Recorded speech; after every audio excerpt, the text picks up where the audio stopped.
ओम शांति। 2 मार्च 2024 के ईश्वरीय महावाक्य। पहले एक नज़र मुरली के मुख्य पॉइंट पर। बाबा ने कहा, आत्मा ही पुनर्जन्म में आती है।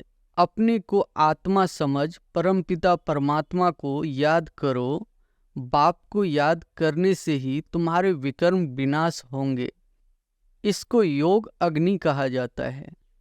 यह घड़ी घड़ी तुम याद करेंगे, समझाएंगे, तब समझेंगे कि आत्मा अविनाशी है, देह विनाशी है। तुम बच्चों की दिल में अथाह खुशी रहनी चाहिए। तुमको अंदरूनी खुशी होगी तो दूसरों को भी समझाने का असर होगा। वास्तव में सत्संग कोई है नहीं, सत का संग एक ही है, बाकी है कुसंग। फिर बाबा ने कहा, कोई में भी यह नॉलेज है नहीं। खुद ही कहते हैं नेति नेति, अर्थात हम नहीं जानते हैं, तो नास्तिक हुए ना। अब बाप स्वयं कहते हैं आस्तिक बनो, अपने को आत्मा समझो। बाबा ने कहा है, त्रिमूर्ति गोला बड़ा बड़ा बनाकर दिल्ली के मुख्य स्थान पर जहाँ आना जाना बहुत हो वहाँ लगा दो, 3 सीट पर हो। एक बाप को ही नहीं समझा है तो दूसरे चित्रों पर ले जाना ही फालतू है। अलग को समझने बिगर कुछ भी समझेंगे नहीं। बाप के परिचय बिगर और कोई भी बात न करो। अलग को ही नहीं समझा है तो फट से रवाना कर दो। बोलो, जब तक बाप को नहीं जाना तब तक तुम्हारी बुद्धि में कुछ भी बैठेगा नहीं। और फिर लास्ट में बाबा ने कहा, बच्चे कभी बाप को एक जगह बैठ याद करते हैं क्या? उठते बैठते बाप की याद है ही आत्म अभिमानी बनने की प्रैक्टिस करनी है। तुम बहुत बोलते हो, इतना बोलना नहीं चाहिए। मूल बात है याद के यात्रा की। योग अग्नि से ही तुम पावन बनेंगे। याद ही नहीं तो लव नहीं रहता, तो उनकी शिक्षाओं को भी धारण नहीं कर सकते। तुम बच्चे जब योग में बोलेंगे तब किसी की बुद्धि में बैठेगा। ज्ञान तलवार में योग का जोहर चाहिए। अब सुनते हैं महावाक्यों को विस्तार से। मुरली का सार है, मीठे बच्चे, यह नॉलेज बिल्कुल शांति की है। इसमें कुछ भी बोलना नहीं है, सिर्फ शांति के सागर बाप को याद करते रहो। प्रश्न है, उन्नति का आधार क्या है? बाप की शिक्षाओं को धारण कब कर सकेंगे? उत्तर है, उन्नति का आधार है लव, प्यार। एक बाप से सच्चा प्यार चाहिए। नज़दीक रहते भी यदि उन्नति नहीं होती तो जरूर लव की कमी है। लव हो तो बाप को याद करें। याद करने से सब शिक्षाओं को धारण कर सकते हैं। उन्नति के लिए अपना सच्चा सच्चा चार्ट लिखो। बाबा से कोई भी बात छिपाओ नहीं। आत्म अभिमानी बनते खुद को सुधारते रहो। ओम शांति। बच्चे अपने को आत्मा समझकर बैठो और बाप को याद करो। बाबा पूछते हैं, जब भी कहाँ सभा में भाषण करते हो तो घड़ी घड़ी यह पूछते हो कि तुम अपने को आत्मा समझते हो या देह? अपने को आत्मा समझकर यहाँ बैठो। आत्मा ही पुनर्जन्म में आती है। अपने को आत्मा समझ परमपिता परमात्मा को याद करो। बाप को याद करने से ही तुम्हारे विकर्म विनाश होंगे। इसको योग अग्नि कहा जाता है। निराकार बाप निराकार बच्चों को कहते हैं, मुझे याद करने से तुम्हारे पाप कट जाएंगे और तुम पावन बन जाएंगे।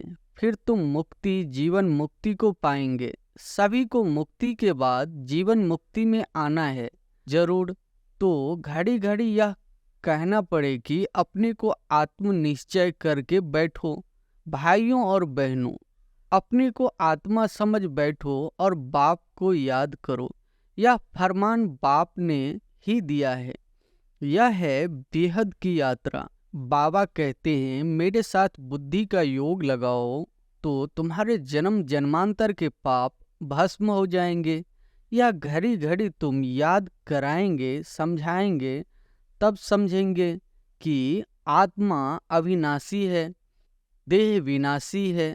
अविनाशी आत्मा ही विनाशी देह धारण कर पाठ बजाए एक शरीर छोड़ फिर दूसरा लेती है। आत्मा का स्वधर्म तो शांति है, वह अपने स्वधर्म को भी नहीं जानती है। अब बाप कहते हैं मुझे याद करो तो विकर्म विनाश होंगे। मूल बात यह है, पहले पहले तुम बच्चों को यही मेहनत करनी है। बेहद का बाप आत्माओं को कहते हैं इसमें कोई शास्त्र उठाने की दरकार नहीं। तुम गीता का मिसाल देते हो तो भी कहते हैं तुम सिर्फ गीता उठाते हो, वेदों का नाम क्यों नहीं लेते हो। बाबा ने कहा उनसे पूछो वेद किस धर्म का शास्त्र है। कहते हैं आर्य धर्म का। आर्य किसको कहते हैं? हिंदू धर्म तो है नहीं, आदि सनातन तो है ही देवी देवता धर्म। सिर्फ आर्य कौन सा धर्म है? आर्य तो आर्य समाजियों का धर्म होगा। आर्य धर्म तो नाम ही नहीं है। आर्य धर्म किसने स्थापन किया? तुमको वास्तव में गीता को भी नहीं उठाना है। पहली बात है अपने को आत्मा समझ बाप को याद करो तो सतो प्रधान बन जाएंगे। इस समय सब है तमो प्रधान। पहले पहले तो बाप का ही परिचय देना है, महिमा भी बाप की करनी है। यह भी तुम तब कह सकेंगे जब तुम खुद बाप को याद करते होंगे। इस बात की बच्चों में कमजोरी है। बाबा हमेशा कहते हैं याद की यात्रा का चार्ट रखो। दिल से हर एक पूछे हम कहाँ तक याद करते हैं। तुम बच्चों की दिल में अथाह खुशी रहनी चाहिए। तुमको अंदरूनी खुशी होगी तो दूसरों को भी समझाने का असर होगा। पहली मूल बात यही कहना है कि भाइयों और बहनों अपने को आत्मा समझो। ऐसे और कोई सत्संग में नहीं कहेंगे। वास्तव में सत्संग कोई है नहीं। सत का संग एक ही है, बाकी है कुसंग। यहाँ है बिल्कुल नई बात। वेदों से तो कोई धर्म स्थापन हुआ ही नहीं है, तो हम वेदों को क्यों उठाए? कोई में भी यह नॉलेज है नहीं। खुद ही कहते हैं नेति नेति, अर्थात हम नहीं जानते हैं, तो नास्तिक हुए ना। अब बाप स्वयं कहते हैं आस्तिक बनो, अपने को आत्मा समझो। यह बातें गीता में कुछ है, वेदों में है नहीं। वेद उपनिषद तो ढेर है। अब वह किस धर्म का शास्त्र है? मनुष्य तो अपनी बातें करते हैं, तुमको किसका भी सुनना नहीं है। बाप तो सहज समझाते हैं अपने को आत्मा समझ बाप को याद करो तो पावन बन जाएंगे। इसलिए वर्ल्ड की हिस्ट्री ज्योग्राफी को जानना है। तुम्हारा यह त्रिमूर्ति गोला है, मुख्य, इनमें सब धर्म आ जाते हैं। पहले पहले है देवी देवता धर्म। बाबा ने कहा त्रिमूर्ति गोला बड़ा बड़ा बनाकर दिल्ली के मुख्य स्थान पर जहाँ आना जाना बहुत हो वहाँ लगा दो। 3 सीट पर हो। सीढ़ी में तो और धर्मों का नहीं आता है। मुख्य यह 2 चित्र है, समझाना ही इस पर है। पहले है बाप का परिचय। बाप से ही वर्षा मिलता है। इस बात का निश्चय कराने बिगड़ तुम्हारा कुछ भी कोई समझ नहीं सकेगा। एक बाप को ही नहीं समझा है तो दूसरे चित्रों पर ले जाना ही फालतू है। अलग को समझाने बिगड़ कुछ भी समझेंगे नहीं। बाप के परिचय बिगड़ और कोई भी बात न करो। बाप से ही बेहद का वर्षा मिलता है। बाबा ख्याल करता है। ऐसी सहज बात क्यों नहीं समझते हैं? तुम्हारी आत्मा का बाप वह शिव है, उनसे ही वर्षा मिलता है। तुम सब आपस में ब्रदर्स हो। जब इस बात को भूलते हो तो अब तमो प्रधान बन जाते हो। अब बाप को याद करो तो सतो प्रधान बन जाएंगे। मूल बात है ही रचयिता और रचना को जानना। कोई भी जानते नहीं, ऋषि मुनि भी जानते नहीं थे, तो पहले बाप का परिचय दे, सबको आस्तिक बनाना है। बाप कहते हैं मुझे जानने से तुम सब कुछ जान जाएंगे, मुझे नहीं जाना तो कुछ भी तुम समझेंगे नहीं।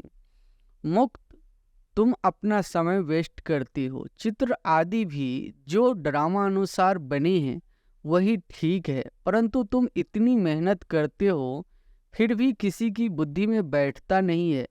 बच्चे कहते हैं बाबा क्या हमारे समझाने में कोई भूल है? बाबा फट कर देते, हाँ भूल है। फलक को ही नहीं समझा है तो फट से रवाना कर दो। बोलो जब तक बाप को नहीं जाना तब तक तुम्हारी बुद्धि में कुछ भी बैठेगा नहीं। तुम भी जब देही अभिमानी अवस्था में नहीं रहते हो तो आंखें क्रिमिनल रहती है। सिविल तब बनेगी जब अपने को आत्मा समझेगे। देही अभिमानी होंगे तो फिर तुमको आंखें धोखा नहीं देगी। देही अभिमानी नहीं तो माया धोखा देती रहेगी। इसलिए पहले तो आत्म अभिमानी बनना है। बाबा कहते हैं अपना चार्ट दिखाओ तो मालूम पड़े। अगर अभी तक झूठ, पाप, गुस्सा है तो अपना ही सत्यानाश करते हो। बाबा चार्ट देखकर समझ जाते हैं कि यह सत्य लिखा है या अर्थ भी कुछ नहीं समझा है। सब बच्चों को बाबा कहते हैं चार्ट लिखो। जो बच्चे योग में नहीं रहते वह इतनी सर्विस भी नहीं कर सकते। जोहर नहीं भरता है। भल बाबा कहते हैं कोटों में कोई निकलेगा, परंतु जब तुम खुद ही योग में नहीं रहते तो दूसरों को फिर कैसे कहेंगे? सन्यासी कहते हैं सुख काग विष्टा समान है, वह सुख का नाम ही नहीं लेते हैं। तुम जानते हो भक्ति अथाह है, उसमें कितनी आवाज है। तुम्हारी नॉलेज तो बहुत शांति की है। बोलो शांति का सागर तो बाप ही है। अपने को आत्मा समझ बाप को याद करना है। बाप कहते हैं मन मना भव या अक्षर भी नहीं कहो। हिंदुस्तान की है हिंदी भाषा, फिर संस्कृत दूसरी भाषा क्यों? अब इन सब भाषाओं को छोड़ो, पहले तुम भाषण करो कि अपने को आत्मा समझो। बहुत है जो अपने को आत्मा भी नहीं समझ सकते, याद नहीं कर सकते। अपने घाटे को कोई समझ न सके। कल्याण तो है ही बाप की याद में। और कोई सत्संग में ऐसे नहीं कहते हैं कि अपने को आत्मा समझ बाप को याद करो। बच्चे कभी बाप को एक जगह बैठ याद करते हैं क्या? उठते बैठते बाप की याद है ही आत्म अभिमानी बनने की प्रैक्टिस करनी है। तुम बहुत बोलते हो, इतना बोलना नहीं चाहिए। मूल बात है याद के यात्रा की। योग अग्नि से ही तुम पावन बनेंगे। इस समय सब दुखी है, सुख मिलता ही है पावन बनने से। तुम आत्म अभिमानी हो, किसी को समझाएंगे तो उनको तीर लगेगा। कोई खुद विकारी है और किसी को कहे निर्विकारी बनो तो उनको तीर नहीं लगेगा। बाप कहते हैं बच्चे तुम खुद याद की यात्रा पर नहीं रहते, इसलिए तीर नहीं लगता। अब बाप कहते हैं बीती सो बीती, पहले अपने को सुधारो। दिल से पूछो हम अपने को आत्मा समझ बाप को कितना याद करते हैं। जो बाप को हमको विश्व का मालिक बनाते हैं। हम शिव बाबा के बच्चे हैं जो जरूर हमको विश्व का मालिक बनना है। वही एक मासूक आकर तुम्हारे सामने खड़ा हुआ है तो उनके साथ बहुत लव होना चाहिए। लव माने याद। शादी होती है तो स्त्री का पति के साथ कितना लव होता है। तुम्हारी भी सगाई हुई है, शादी नहीं। वह तो जब विष्णुपुरी में जाएंगे, पहले शिव बाबा के पास जाएंगे, फिर ससुर घर जाएंगे। सगाई की खुशी कम होती है क्या? सगाई हुई और याद पक्की हुई। सतयुग में भी सगाई होती है, परंतु वहाँ सगाई कब टूटती नहीं है, अकाली मृत्यु नहीं होती। यह तो यहाँ होती है। तुम बच्चों को भी गृहस्थ व्यवहार में रहते पवित्र बनना है। भल बहुत नजदीक भी रहते हैं, फिर भी उन्नति नहीं होती है। जो उस लब से आते हैं उनकी बहुत उन्नति होती है। याद ही नहीं तो लब भी नहीं रहता, तो उनकी शिक्षाओं को भी धारण नहीं कर सकते। भगवान वाच, तुम बच्चे सबको यही पैगाम दो कि काम महाशत्रु है, जो आदि मध्य अंत दुख देता है। तुम तो पवित्र सतयुग के मालिक थे, अभी तुम गिरकर गंदे बन पड़े हो। अब यह अंतिम जन्म फिर से पवित्र बनो। काम चिता पर बैठने का हथियाला कैंसिल करो। तुम बच्चे जब योग में बोलेंगे तब किसी की बुद्धि में बैठेगा। ज्ञान तलवार में योग का जोहर चाहिए। पहली मुख्य एक बात, बच्चे कहते हैं बाबा हम बहुत मेहनत करते हैं, तब मुश्किल कोई निकलता है। बाबा कहते हैं योग में रहकर समझाओ, याद की यात्रा की मेहनत करो। रावण से हारकर विकारी बने हो, अब निर्विकारी बनो। बाप की याद से तुम्हारी सब मनोकामनाएं पूर्ण हो जाएगी। बाबा स्वर्ग का मालिक बनाते हैं। बाबा डायरेक्शन तो बहुत देते हैं, परंतु बच्चे अच्छी तरह कैच नहीं करते हैं और बातों में चले जाते हैं। मुख्य दो बात का पैगाम दो, परंतु खुद ही याद नहीं करेंगे तो दूसरों को कैसे कहेंगे? ठगी नहीं चलेगी। दूसरों को कहे विकार में नहीं जाओ, खुद जाए तो जरूर दिल खाएगी। ऐसे भी ठग है। इसलिए बाबा कहते हैं मूल बात है ही अलफ अलफ को जानने से तुम सब कुछ जान जाएंगे। अलफ को न जानने से तुम कुछ भी समझ नहीं सकेंगे। अच्छा, मीठे मीठे सिकी लदे बच्चों प्रति माता पिता बाप दादा का याद प्यार और गुड मॉर्निंग। रूहानी बाप की रूहानी बच्चों को नमस्ते। धारणा के लिए मुख्य सार, पहली पॉइंट है अंदरूनी बाप के याद की खुशी में रहकर फिर दूसरों को बाप का परिचय देना है। सबको एक बाप की महिमा सुनानी है। दूसरी पॉइंट है आत्म अभिमानी बनने की बहुत प्रैक्टिस करनी है। बहुत बोलना नहीं है, बीती सो बीती कर पहले स्वयं को सुधारना है। याद की यात्रा का सच्चा चार्ट रखना है। वरदान है ब्राह्मण जीवन में वैरायटी अनुभूतियों द्वारा रमणीकता का अनुभव करने वाले संपन्न आत्मा भव। ब्राह्मण जीवन में वैरायटी अनुभूतियों द्वारा रमणीकता का अनुभव करने वाले संपन्न आत्मा भव। जीवन में हर मनुष्य आत्मा की पसंदी वैरायटी है, तो सारे दिन में भिन्न भिन्न संबंध भिन्न भिन्न स्वरूप का वैरायटी अनुभव करो तो बहुत रमणीक जीवन का अनुभव करेंगे। ब्राह्मण जीवन भगवान से सर्व संबंध अनुभव कराने वाली संपन्न जीवन है, इसलिए एक भी संबंध की कमी नहीं करना। अगर कोई छोटा या हल्का आत्मा का संबंध मिक्स हो गया तो सर्व शब्द समाप्त हो जाएगा। जहाँ सर्व है वहाँ ही संपन्नता है, इसलिए सर्व संबंधों से स्मृति स्वरूप बनो। स्लोगन है पाप समान अव्यक्त रूपधारी बन, प्रकृति के हर दृश्य को देखो तो हलचल में नहीं आएंगे। अच्छा, ओम शांति।